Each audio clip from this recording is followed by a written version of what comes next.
Okay, so introduction to my flower. I have chosen the dandelion, which you can see behind me here, and I've got a few facts to tell you about it as well. But do jump in at any point if you want to. So apparently the name is taken from the French word Dandelion, which means lion's tooth, referring to the coarsely toothed leaves. Every part of the dandelion is useful, including the root, the leaves, and the flower. It could be used for food, medicine, and also colour dyeing. So the flower part can be used for dyeing clothes yellow. Who knew?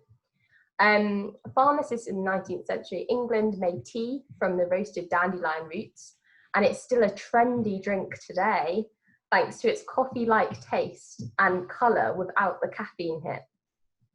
If you fancy it, if you run out of coffee, why not? Go in the garden and get some dandelions. And apparently a cup of chopped raw dandelion greens provides 112% of the daily requirement of your vitamin A. So you put it in your salad. Dandelion pollen could cause allergic reactions though, so please just check that you don't have any sensitive skin reactions to dandelion, because it contains natural rubber latex. So a Chinese company, this is really out there, Chinese company are going to be commercially growing dandelions because they believe they can make tyres out of the rubber latex in dandelions. Who knew? And so like a little fun sort of, should I say, magical thing that someone has probably made up, but it says the dandelion is the only flower that represents the three celestial bodies of the sun, moon, and stars. The yellow flower resembles the sun, the puffball resembles the moon, and the dispersing seeds resemble the stars. That's kind of sweet. Dandelions for me were always a weed when I was growing up, something that my mum would pull out of the lawn in disgust.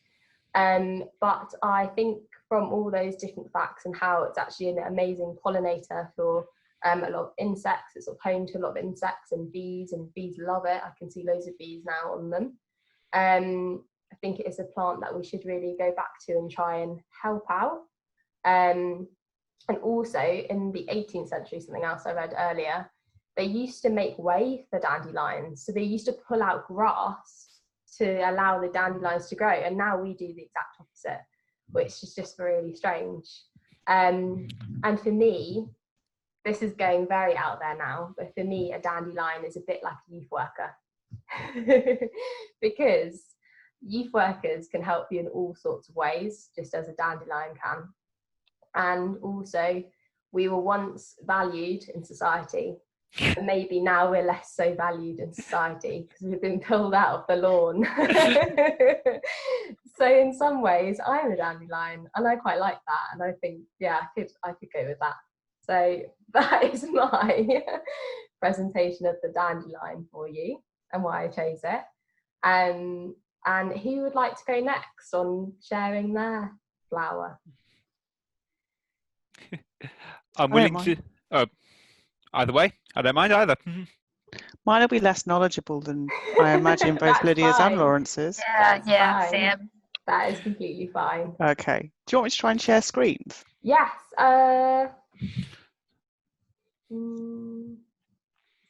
Oh, you've disabled screen. I might have disabled it. Let me see if I can open it again.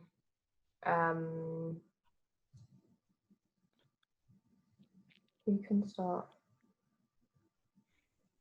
Okay, try it now, Kath. Yeah. Yeah? So, okay. Share. So I took a few pictures on, can you see that? Yes, perfect. Okay. So I took a few pictures on my walk either last night or the night before that. And so the first picture on the left, I thought was really pretty, but I don't know what it is. Does anybody know what it is? I have a feeling it might be a red dead nettle. Ah. Yeah, I think that's right, Lawrence. Fab. This is brilliant. I'm going to learn loads. The picture on the right, is that a teasel? I think so. I love them. I tried to grow some in the garden, it didn't work, so it's really nice that I get to see them on my walk. And then, oh, this is not the best picture. The picture on the left.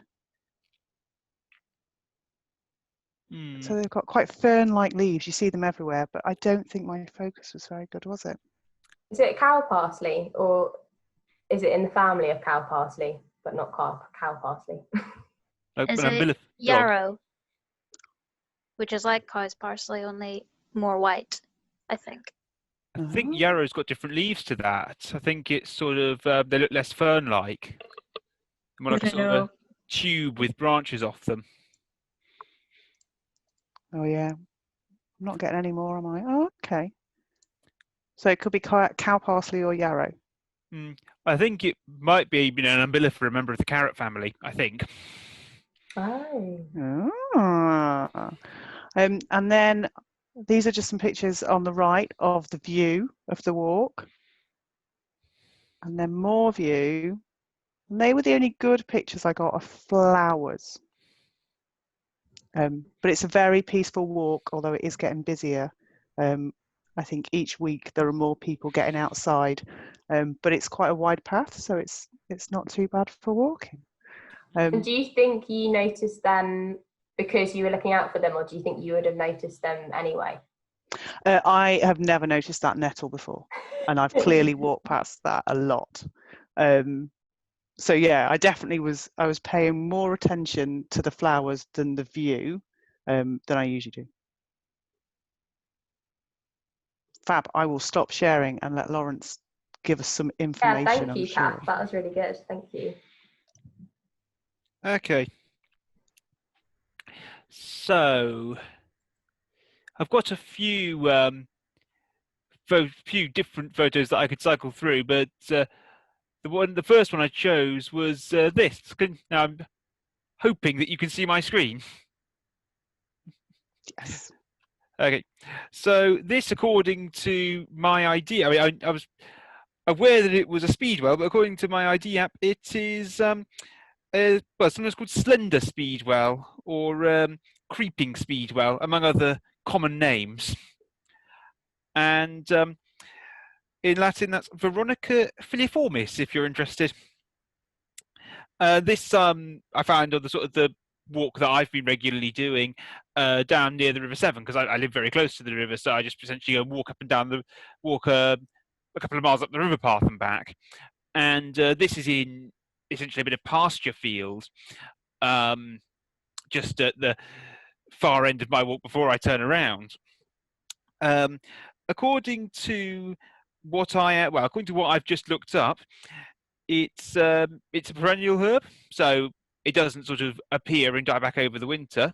It's present year round. Rhizomatous, which essentially means that it reduces back to underground root over the winter and buds off from that. I'm slightly surprised to learn that according to the sort of slightly odd definition we have of native species, it's not actually native to the UK. It's from Anatolia, northern Turkey, and was introduced as a garden plant during the 19th century. And apparently can sometimes be considered a nuisance in turf. I think it looks quite pretty. I don't know much about it beyond that. No, that's amazing. I think it looks really pretty. Yeah. Definitely. According to this, it reproduces asexually by sprouting from severed sections of stem, which some plants that do that actually, despite the fact that it does look like a pretty flower, actually reproduce more by budding off severed stems than they do by being pollinated, than they do sexually by setting seed. But yeah, I think it was something that caught my eye. Yeah, that's really cute. I really like it. It may not be there anymore because since I took that photograph, some sheep have been put into the field. Well, maybe they'll break all maybe the legs will help spread it. Possibly, yes. Yeah, it's so it does actually say that it's easily dispersed. This article does actually say that it's easily dispersed into the environment by chopping it up during mowing, and equally sheep breaking it up could disperse it further across the field. That's really cool, actually. By the sounds Yeah, of I things. like that. Yeah. Thank you, Lawrence. That's really cool. Okay. I'll Can you see the option to cancel, as stop. it were? Stop share. Oh, have you got a few more? I've got. Have you got more? I've Go got for it. Sorry. I've got other things I can show you. This isn't actually a flower as such. This is the leaf of a buttercup, which they haven't put their flowers out yet. Ranunculus species. I'm not sure off the top of my head which one it is, but I have a feeling it's a creeping buttercup, which they've got wildly different shaped leaves and very similar looking flowers. I didn't realise there were more than one species of buttercup. I'm learning loads today. Mm-hmm.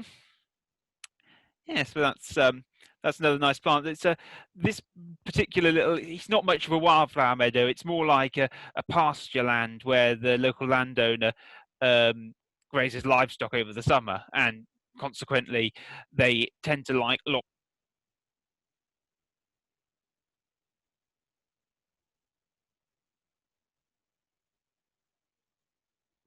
Lawrence, I think your sound's gone.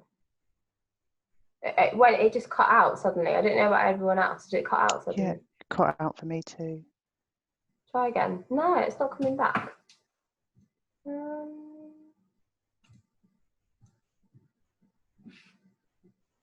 was really weird. I wonder if the microphone has just died or something. Yeah.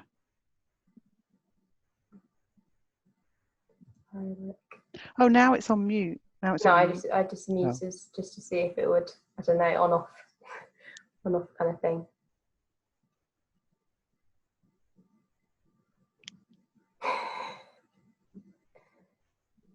You might have to use the chat,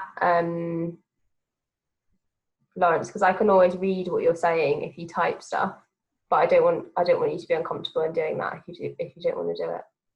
If you unplug the headphones and speak.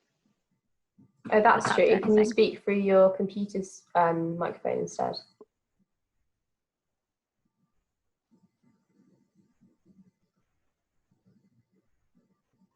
Oh. No.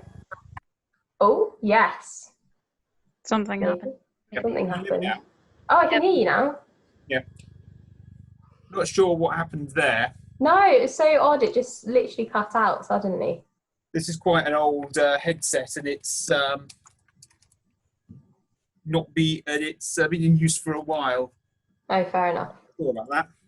That's okay. Yes, so I'm not sure at what point I cut out, but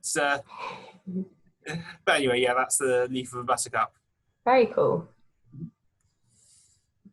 So that's I haven't got any others prepared, but I can quite easily go and find a few that I've other things that I've got saved. How about if we go into Lauren and Arwen first, and then we might come back to you? That sound all right? That's fine. Cool. So Lauren or Arwen, which one of you wants to go first? I don't have any flowers to show. Okay.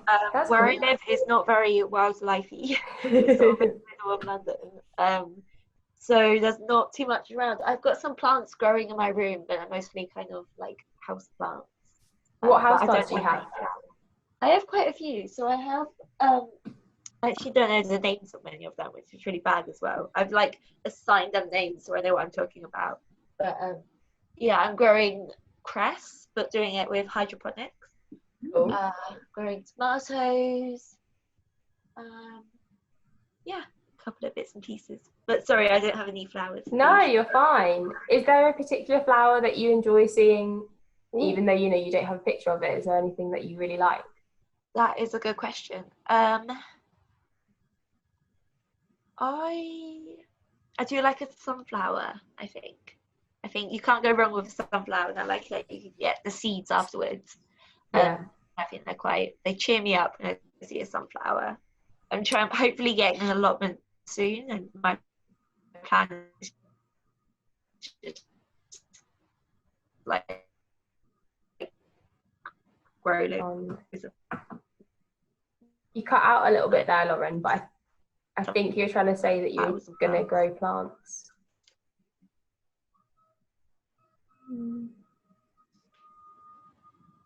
Yeah. Troubles on internet. Lauren? No, I think it might have cut out a little bit. But I think Lauren was trying to say that she's going to grow her own in an allotment, which is really nice. They're meant to be really easy to grow, aren't they? I've never been able to grow them. Oh, you're back, Lauren, I think. Sorry, you cut out really badly and then we didn't quite hear what you said. Oh, sorry about that. No, you're fine. You said something about you're going. I was just saying I'm hopefully going to get. Yeah, that's the one. So hopefully get an allotment soon, and then I can actually grow more stuff. I don't know if other people do this, but I have a few houseplants, and I tend to name them. Well, I guess you could say human names, so I look after them better. Because there's a theory that if you name something, you're more likely to look after it because you've named it something nice. So my palm is called Pamela, just because it's quite close to the name Palm, Pamela. So, but anyway, that's a bit of a tangent. But Arwen, would you like to share anything? Yeah. Just before I start sharing, I want to continue on your tangent where when I left university last year, I had a bunch of plants that I didn't want to leave for several months and have them die, so I gave one of them to my friend. We were walking to the train station holding my little pot of mint, because it was mint, and we walked into a bookshop just to look at it quickly, and as soon as we walked in, it came over and took it off of us. And we were like, okay. And we looked around at the books, and then we came back at the end. It's like, can I have my baby plant back? And she's like, okay, you can have it back. So yeah, that's just completely random. Anyway, so I didn't upload my pictures to my computer because I wasn't sure how this was gonna go, but I'm gonna show them on my phone through the video, and hopefully it's all gonna be okay. So yeah, that's cool. Yeah. Number 1, can you see him? So like little clusters of blue flowers. Yeah, I can see that. So I have no idea what this is. I don't have any facts, but I just thought it was pretty, and I'd take a picture. I think they might be forget-me-nots. What did you say, sorry, Lawrence? I think they might be forget-me-nots. They look like they're the right sort of clusters. Could be. Yeah, it could be actually. Yeah, nice though. Yeah, so they were flowers 1. This one's quite bad because the flower was like directly in the shadow, so it's hard to see. But lovely pinky color. There's like one big clump.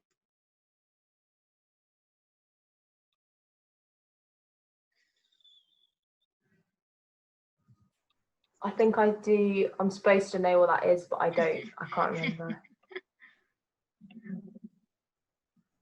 So yeah, no idea what that one is either. This one, like you sort of see everywhere, sort of on the sides of roads and stuff. And I think most people would like never notice it, but when you actually look at it, it's quite nice. It's got like really yellow flowers. And then I even got our friend B sitting on one of them. Wait, where'd he go? There he is. B. Quite happy, munching away at the nectar. That's really cool. I think at one time I remembered what the name of this one was, but I've forgotten. So no help there. And then I saw a lovely one of these. Yeah. The name of which has popped out of my mind temporarily. Does it begin with D? Dandelion? Yes. Yes. I keep getting dandelion and daffodil. I was thinking dandelion and I was like, wait, aren't those the yellow things behind Lydia? You've got it in its supposedly moon state. Moon state? Not sun state. Like behind me. Is that Ah, right. That makes more sense. Which state comes first, moon or sun? I can't remember. I suppose that the sun, because the moon's the seeds, isn't it? The globe of seeds. They set seed remarkably early, actually. Mm. Yeah. Quite a few that, well, as I was just showing, there are quite a few that are setting seed now. Cool. There's another thing we've learned. Yeah, I also have this one, lovely purpley flower. It was just growing on like this brick wall, so that was quite nice to look at. You can see like the wall part, and it just managed to grow there. That's really nice. I have no idea, but that is really nice. It's whether if it looks a bit like a clematis, but that's not a wildflower. I don't know. It could not be a wildflower, and it might just be that it was wildly growing through a brick. But yeah, so.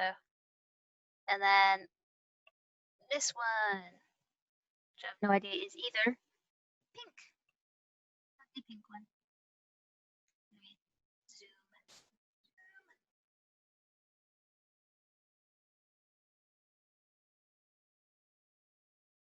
So this could also not be a wildflower. Yeah, they Idea. sort of look like carnations, don't they? I reckon someone's put them there. Sorry Some if I'm guerrilla just gardening. bombarding you with like the wrong flowers. No, it was wildflowers or flowers. So no, this is completely Okay. fine. Well, I have one last photo, which is kind of cheating because I didn't take it this week. I took it last year when there's this sort of field near the train station that's been allotted to be a wildflower garden. And so when it was in full bloom, I took this picture. And these pictures, they're just like That's flowers so everywhere. cool. So that was really nice. I wanted to share that. The little poppies, the blue flowers and the yellow flowers. Not that I know what they're called. So I want to say the blue is cornflower. Is that right, Lawrence? I think so. I mean, the red ones are poppies. The red ones are poppies. I'm not sure. Um, The yellow. I did get poppy. I did think of poppy. The ones with the white petals and the yellow mass in the middle, I think, are some kind of daisy. Mm. Yeah, definitely. And I think that the big yellow ones might also be a member of the daisy family in Asteraceae, but like a sunflower, but I'm not sure. Yeah, I think you're right. So it's really lovely actually that you finished on Wildflower Meadows, Arwen, because it's something that I was sort of going to go on to. So I wanted to share a resource after this webinar with you all, but also all of the forum representatives on an update about Wildflower Meadows and sort of why wildflowers are so important as well. So there has been something crazy, like 97% of wildflower meadows have been lost since the 1950s. And this has generally just been to do with the intensity of agriculture, just to feed ourselves. So it's had to become so intense that unfortunately we've lost a lot of wildflowers. However, probably around the 1980s, Natural England put grants, offered grants to farmers to try and increase the number of wildflowers again. Hopefully giving them an opportunity to sort of take a section of their land and turn it into wildflower meadow instead, to help pollinators for their crops, as well as obviously other crops and flowers and fruit trees and whatnot. But I'm going to share in the resource how to create your own little wildflower meadow, because even if you've only got a really small patch, and that could be like a windowsill to a small garden, you can still grow wildflowers from seed, and have that sort of in your own little space and attract the bees and help pollinators as well. So that's what I was going to share. And I was going to share my facts about dandelions because told you them, and everyone else can read them as well. But I wanted to know if you guys wanted anything else really in that resource, if there's anything that after your exploration of talking about flowers or being outside, was there anything that sort of sparked your interest, and I can add it into the resource as well? It'd be really good, because Lawrence, you said you got a Wildflower app. Yes, indeed. I've got two things. One is PlantNet, which is I think it's an app that can identify plants from their organs. It's quite good. The only slight issue you sometimes have with it, but partly is that if you press the wrong button, if you've got say a leaf on top of a piece of bark that's from a completely different plant, and you press the bark button rather than the leaf button, it'll identify the bark behind it. The other issue with it is that it was designed in France, which isn't designed by a French group, which isn't a problem in itself. There is an English version of it. It's simply that when it gives common names, it tends to give English translations of the French common name rather than the English common name, which can sometimes be completely different. The other app is iNaturalist, which is much more general and is very, very good. So I can always share that then on the resource to say, like, if you're wanting to identify something while you're out and about, you can download this app and it will help you. Yeah. If I go with the iNaturalist one, Lawrence, would you say that was probably the better one then? Yes, yeah, it's actually developed by UCB, University of California at Berkeley, but when it was first developed, it wasn't terribly good for European species, but now that it's got more users in Europe and more European experts in European flora and fauna have started to use it, it is now quite a useful thing to have. No, cool, thank you. Does anyone else have any ideas of anything that they would want shared? Easiest house plant to grow, maybe, Laura? Could do a little thing on that. I don't know it, depending on how much effort it would be to put it in, but you could have like the most common flowers you might see, and then like what their names are, and maybe some like folklore about them as well. So you have like lady's mantle and stuff was used for like ladies' problems for many years before medicine. Yeah, good shout.